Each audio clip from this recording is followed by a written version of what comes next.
Hey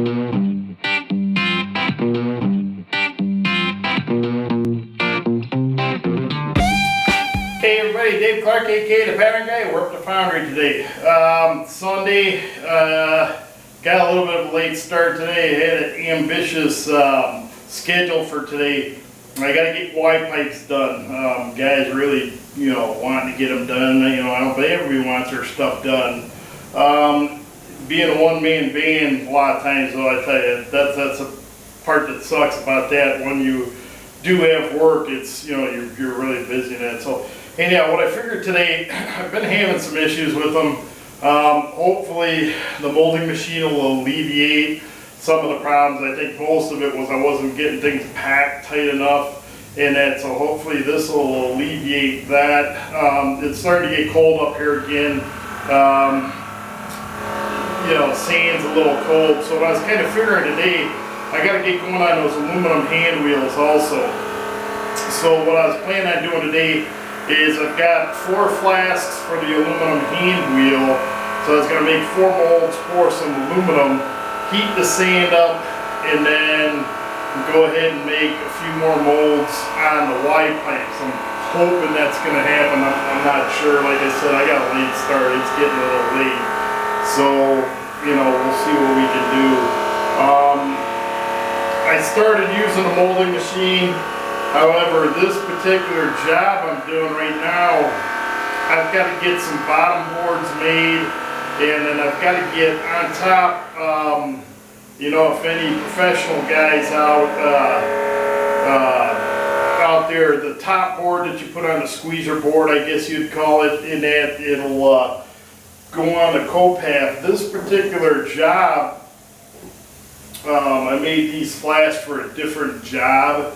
I only made a 3-inch cope on it, which is good enough for the other job I'm working on. So that's all I did, but I put 4-inch risers. So the risers are sticking up an inch. And then I also made 2 loose risers on here that are going to be sticking out a little bit too. So what I got to do, I don't have time to make, in the next few weeks, couple months, probably the way I go, it's probably going to be a couple months. I want to make aluminum flasks. I'm not sure how these wooden flasks are going to hold up with the squeezer. I'm kind of just anticipating them blowing out, So right now I'm unable to squeeze these because I don't have a top squeeze board in it, and I got things sticking out. So I'm unable to basically use this as a squeezer. I've been using the Jolt a little bit, and I've been using the hand ram too. That's going all right. I was going to get, as I was saying in the last video, I wanted to get better equipment, and like when Tony and I did construction work, we got all top dollar, like saws, drills, all that stuff. I started gathering that stuff up. We were doing that in my early 20s. I'm 57 now, so I mean we've had that stuff 35 years, and most everything is still going, So we'll talk about that one day too. Like I said, I've been out of the technical stuff for a while, but back in the day, you couldn't beat Milwaukee for drills. So we got all Milwaukee drills. We got a Milwaukee skill saw, Sawzall, and then we had a hammer drill that just busted a couple of years ago. I was 30 years old before that busted, and we abused that thing too. We used it as a jackhammer. So, but everything else, I got all my Milwaukee drills are as good as when I first bought them new. So I'm not sure now. Like you should save this for a wood thing. Porter Cable to me makes the best routers. But like I said, I haven't bought any routers in years and years and that. So anyhow, what happened with this hand ram, I made the decision to go ahead and buy the brand new compressor, which was a stretch, and I kind of goofed on that last week too, or the last video. When I was looking at those compressors first, they were $1,060. So when I went to go ahead and purchase it, somebody told me, so you better get one because they're starting to get hard to get, So I went to 2 different oh, come on, where'd I go to get them? Anyhow, I went to the 2 different stores in my area, and Tractor Supply. I went to the 2 Tractor Supplies in my area. They were out. They were at the one had no compressors, period, in there. So I had the one lady call. There's one. It was about an hour away from my house, so I had to go down there and get it. And when I got there, it was $100 more. It wasn't $1,000. I said $1,000. It just, I had it in mind. The 2-stage compressor was $1,000 more than the one I bought. That's the one I wanted to get, but like I said, I just barely bought this one. So when I bought this hand ram, good ones and the ones that all my Foundry customers get, they're usually around $600, and I was going to spend the $600 to get one in that, but you know, by the time I bought that brand new compressor, and then it was $100 more, I just went ahead, I looked online, I got this one, I think it was like $120, and it's, I'm not having a problem, I kind of am, it's intermittent, it's not a $600 hand ram, so, I mean, if you're just getting started out, I mean, that's where you gotta go, you know, you gotta get going on the cheaper stuff. You know, a lot of guys just don't have $600 to go out and buy one. It's working, you know, fairly well so far, so just watch your fingers. I got bit already, so it hurt, right? So anyhow, so basically as I've been doing with these molds today is I'm just doing these by hand again. I'm using the Jolt a little bit. The Jolt's not working quite up to snuff either. It's supposed to jump and slam every time, you know, with just keeping this depressed, and it's going up but it's staying up. It's kind of floating and it's jumping, but it's not slamming down. So what I've been doing is basically I'll push it in and totally release it, push it in, totally release it. Takes me a little bit more time, but you know what? Blaine did an awesome job on this. Like I said, these aren't the cylinders that are really on it. He adapted these cylinders, not cylinders, the pneumatic switches. He adapted. I mean, he did. I can't tell you how much this guy went through to do this. I'm just still. I tell you, I blubber. I'm on the verge of blubbering. So got the vibrator. That works great, and I can tell, you know, as you're pulling the mold off, you can tell it frees up better. So plus we got that different parting compound I've been using too. So that's basically what I'm doing today. Like I said, if I get these poured, if this is the last mold I'm gonna make for the aluminum ones, I'm gonna start heating up some aluminum in a minute. I'll pour these, and then I'm gonna call my wife, see what she's expecting me home for dinner or what. If not, I can stay up here late, and then what I'll do is once these cool down a little bit, I'll demold them. I'll have some nice warm sand that I can use for making molds for the Y pipes. I was kind of thinking I could do that, make the molds, and maybe not pour them, because then I'm going to have to stick around another hour, you know, waiting to pour, because it takes about a good 45 minutes to melt the metal. So there's that, plus then I'm going to have to wait another, you know, half an hour for the metal to solidify, and then it's going to get late, you know, so I don't know, but I really wanted to try to get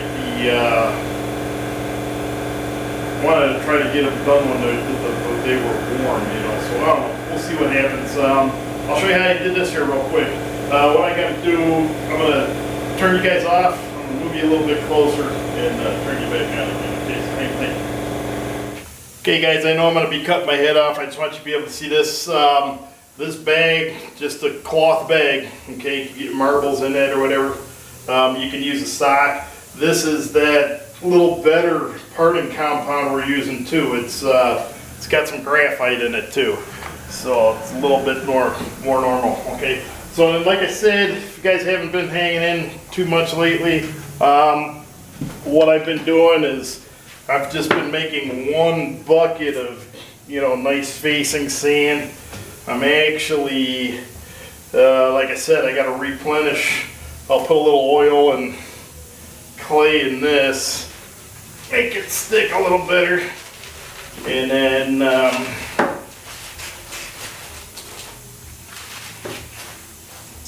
you know, sieve it. And then I just dumped the other stuff out on the floor. So it seems to be working for me pretty good that way.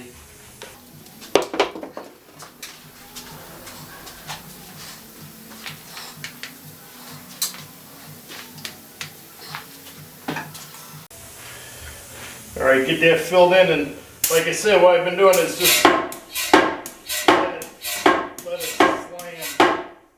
Okay, it should just do it by itself, but it's just not doing it. There's my intermittent problem. There it goes.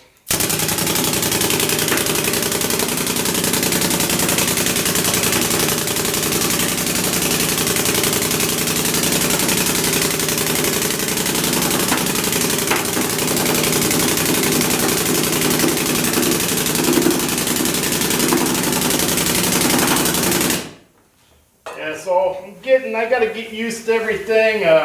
Gotta get used to aiming that and that, and you know, we'll get there. It's gonna take some time. I'm gonna kind of hand ram this last part here too, because like I said, I'm not using the squeezer. All right, and if I squeeze this right now the way it is, I could bust up the pattern, okay, the match plate. So you have to have sand in both sides before you use that squeezer. If not, you're just gonna bust that right out. And I actually had a customer try to pull that on me one time.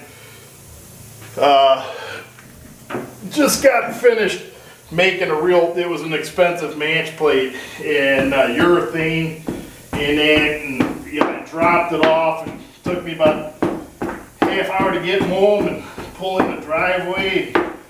Get back in the shop, start working. That phone, oh my God, okay, here's my customer. He goes, man, I just had this thing on there. First time we used it, the pattern just blew right through the thing, you know. So I'm like, what do you mean? The pattern just blew right through the board? Because yeah, just come see it, you know. Got back in my truck, and sure enough, I get there, pattern just blew right through. So I was sitting there, I'm, oh, come on. It's like, oh, you gotta beef this up a little more or whatever. And I couldn't figure, I mean, I made hundreds of patterns like that before. Never had that issue. And, you know, got it done, did it. You know, the guy needed it done, so went up, bought some more urethane out of my pocket. And one of the older molders, I brought it there the next day. One of the older molders told me they had a young guy there, they were just teaching him. He goes, you know, that wasn't your fault. And I said, well, you know, it busted. It's, you know, it wasn't done right. And he's like, nah, that dunderhead, I told him not to squeeze with, you know, the 1/2 in, and that's what he did, and just blew the pattern right out. So I confronted my customer, and he decided just got a grin on his face. I'm like, I just paid $200 for extra urethane. He knew I couldn't afford it. I'm like, give me $200 for the urethane at least, you know. So at least I got the urethane out of it. But I mean, he almost got me, you know. And thank God for the older guy there, you know, who told the truth of what really happened, you know. So that helped me out a lot. So anyhow, this is where it's, yeah, I got to do some unorthodox procedures with this one. And that's the thing I got to do too. I got to start learning, you know, the different procedures, doing things like this I haven't been used to. So we'll do these, when I do the Y pipes, you know, hopefully we'll do some of those today. Like I said, we'll see. When I do the Y pipes, I do have the correct bottom boards, and I got a squeezer board, so we'll be able to use the Jolt squeeze as we're supposed to be using it. So we'll go ahead and do this last one, and then you know, you guys seen me do this before. Hopefully we'll stick around and do a couple of the Y pipes. I'll turn you back in and show you how to do the Y pipes, and then if we get some poured, we'll show you some pouring and results of that. So hang tight, guys. I'll be back in a little bit. Okay guys, a little disappointing today. I wanted to get some aluminum poured, some bronze poured, but got a late start and it just didn't happen. And it's getting to the point right now too. Dean's got one of his buddies here. He's got a log truck. He's working with him, so he's not going to be able to help me pour and that. So I kind of figured probably be best anyhow. I got these molds here. I'm going to pour them in aluminum. I'll come up Tuesday morning and we'll pour these, and then that way the sand will be nice and warm, and then I'll go ahead and do the brass Y pipes. So I will try to get the camera back and I'll show you that. That way we'll be able to use the molding machine a little bit more. Got to tweak some stuff here. What I found was that I didn't squeeze anything today, but I tried to squeeze that one mold the other day, and it didn't seem like it's getting that much pressure. So as I was driving home, it's like dawned on me. I'm like, I gotta up the pressure. I only had the pressure up at 90 degrees, or 90 psi. So I cranked, when I first got here, I cranked the pressure up to 120. I don't have the pamphlet on this, you know, what it's supposed to be run at too, so that's another thing I gotta do, figure that out. Blaine's got it at home, he's on vacation. So what happened was from there, then the tamper didn't work. So the tamper's only looks like it's running up about 90 psi. I gotta run that at 90 psi, but you want to jack the pressure up for this. So what we're gonna have to do is, I got the one regulator there. I think we're going to have to put a regulator in the line here, split this line up a little bit more again. We'll just run like 120 through the main line, and then I'll put down to 90 to run the tamper and the vibrator, because I'm sure the vibrator probably isn't, well, actually it's going to run on what that is coming through the machine. That one's totally hooked up to the machine. So that's going to run on that. So anyhow, I'm going to have to do that. So there's some tweaking. I'm still learning, like I said. I got to figure out how to steer this thing. I mean, that thing's kind of hard. I watch the guys at Arrow all the time. You know, they just, no problem, one-handed and that. And like I said, watch out, my finger's throbbing still. So, yeah, I got to work on that thing. Like I said, we'll tweak the air lines a little bit. Oh, another thing. Okay. One of the things I'm finding too is I kind of like these hoses, the coil-up hoses here, but they're not working here, okay, because there's just stuff hanging off this machine and that, and they're just getting stuck on everything. And I've got one hooked up to the tamper, which it's working pretty much good. I might just switch over to a regular air line from this. I've got this blue line, I got a coil of it at home. So I'll probably just, you know, put a regular air on it. This, I like these, but for here, it's just not working here. So that's the kind of stuff, like I said, it's going to take probably a couple weeks for us to get, you know, acclimated to using this. Yeah, I'm still getting acclimated to just dropping the sand on the floor and that. There's a lot more sand on the floor. Like I said, you always keep sand on the floor. When you drop metal on there, it won't explode. But where I have this in the corner so that, you know, it can go back and forth, and it's not way out here because I got limited space. So that's why we put it in the corner. However, the sand's getting around, so it's going to be a little bit more difficult to clean up the sand. So that's going to be a little bit of a pain, but you know, it's something we're going to have to learn how to deal with, you know. So anyhow, with that, you know, sorry I didn't pour some metal today. We'll get there Tuesday. I'll make sure I get the camera back from Joe and that. And I think my daughter's there.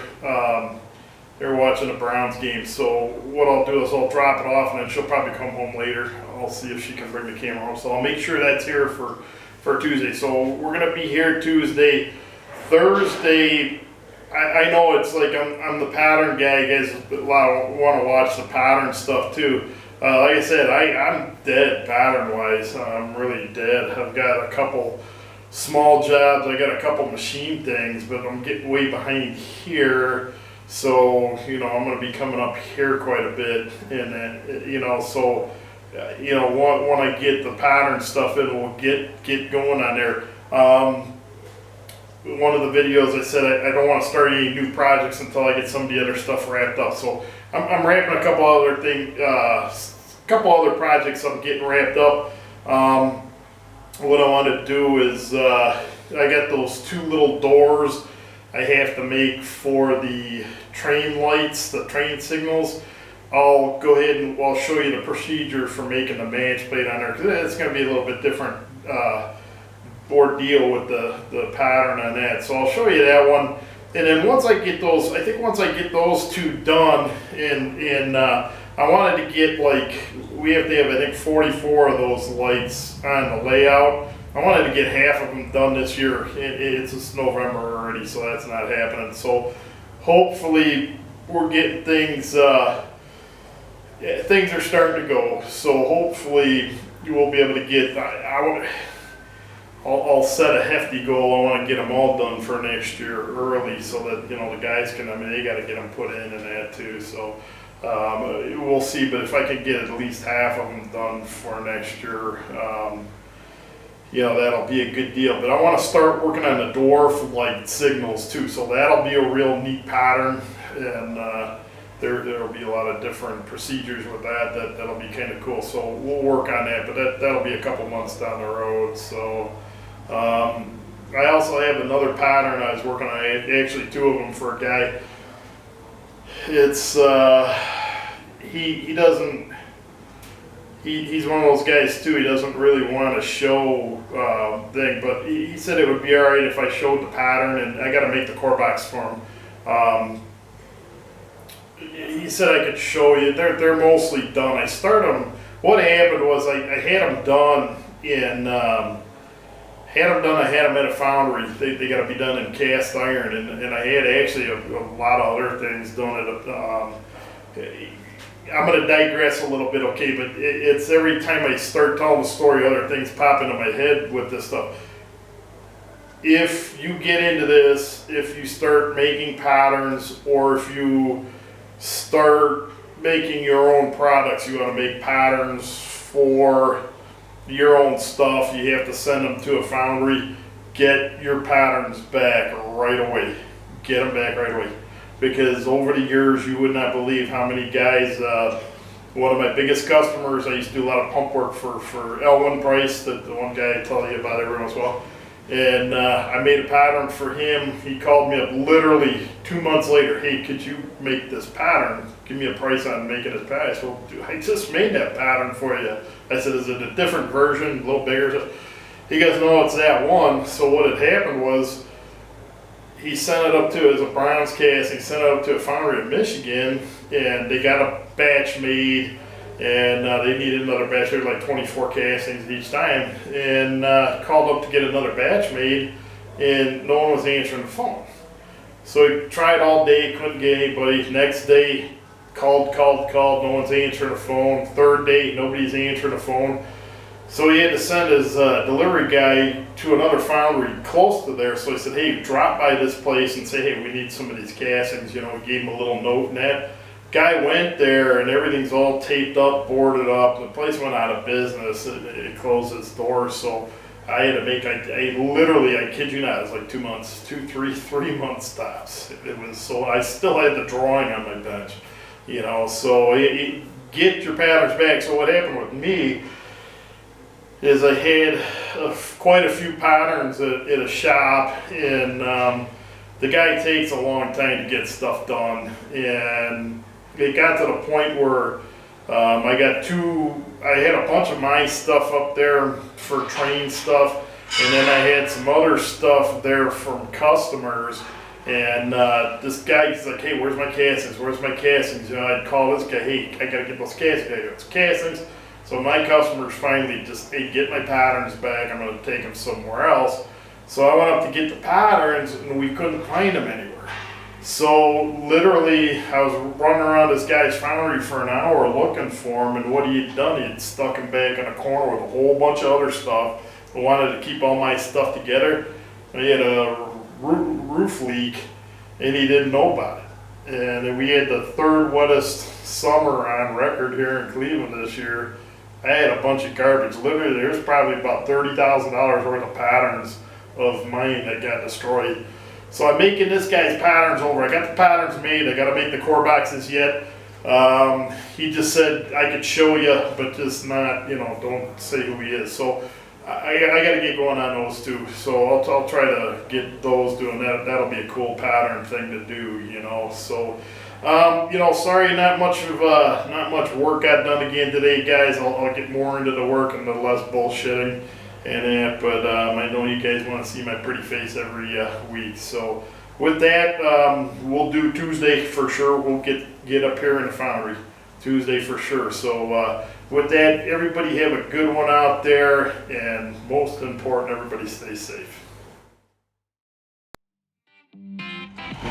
Okay, this is why Dean couldn't help me. So that's his buddy Steve right there. Steve came out, and you can see what a jumble this log yard is here. So Dean's got to kind of start getting cleaned up here. So Steve's out here giving him a hand, moving some logs around. So hopefully we'll be able to get into the building from here too. That's kind of nice, especially with the winter coming. You usually go up this driveway here, and he's got a big door on the side we can park inside. So just thought they would be pretty cool.